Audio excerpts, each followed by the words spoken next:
Feels good. It just feels good to win fights. It doesn't matter if you're trying to fight for belts or not fight for belts. To me, it's all about constant and never-ending improvement. I feel great with where I'm at. I feel great with my career.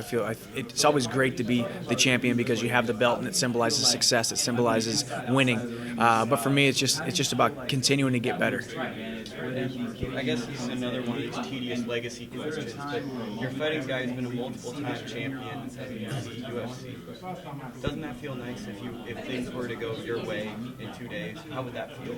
Oh, it's great.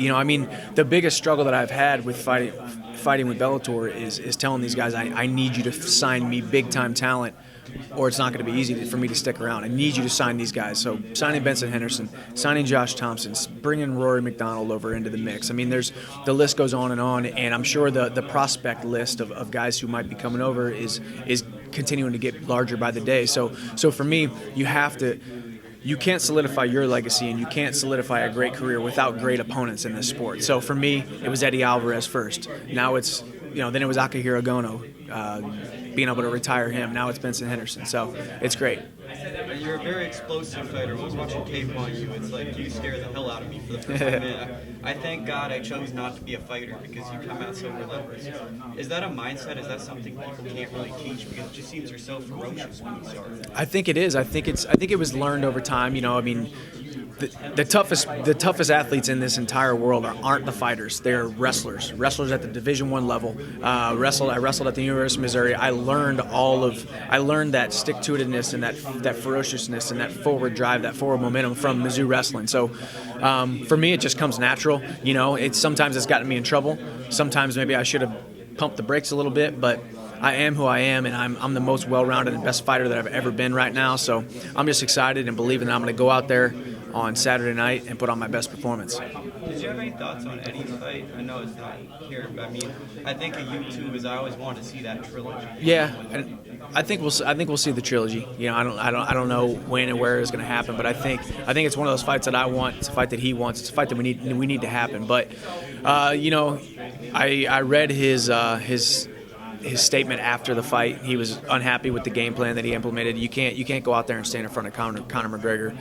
The man is on a mission. He's confident, and if he puts that left hand on you, it's not easy to keep standing up. So, I think he was disappointed in himself, but I think Conor McGregor's better than we thought he was. And so he's on top of the world right now. But there's that would definitely be an interesting matchup for me in the future. There's also an interesting matchup on the undercard. I don't know if you're looking at it. Adam Piccolotti versus Brandon. Are you kind of scouting these guys as well as you go in there? Or you just?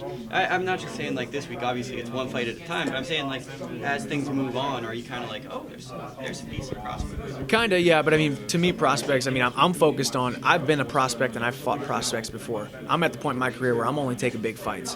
When I go out there and finish Benson Henderson on Saturday night, I'm calling out Josh Thomson, and I will fight Josh Thomson next. I'm not going to fight a prospect. I'm not going to fight a guy who's only had eight fights. I'm going to fight the biggest names in the sport while they're still around. So that's what I'm going to do. And you deserve that because you've been in big fights, and this is a money game. Yeah. For people that don't know, you're trying to make money. Yeah, I'm trying to support my future children, trying to support my wife, trying to give us a life, and I've put my time in. I've put the hard-earned miles on my body. So I'm going to go finish Benson Henderson. I'm going to finish Josh Thomson. Then I might jump up to 170, fight Rory McDonald.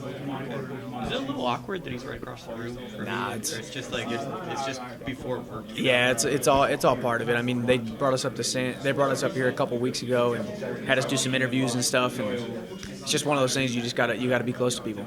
And finally, my last question: talk about the window an athlete has to make money, and like how important it is for someone in combat sports to make as much money as possible.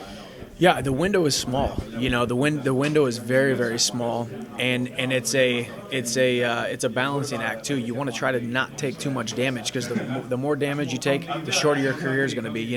There's no secret that I've had some wars in my career, so I want to make sure that I continue to protect myself. I continue to fight smart and sharp, and really, make the most money you possibly can. For me, that was one of the reasons I ended up signing this last deal with Bellator. I was put in a great position, and that's what I did. So, getting a guy like Benson to come over, getting a guy like Josh to come over, it was all great things.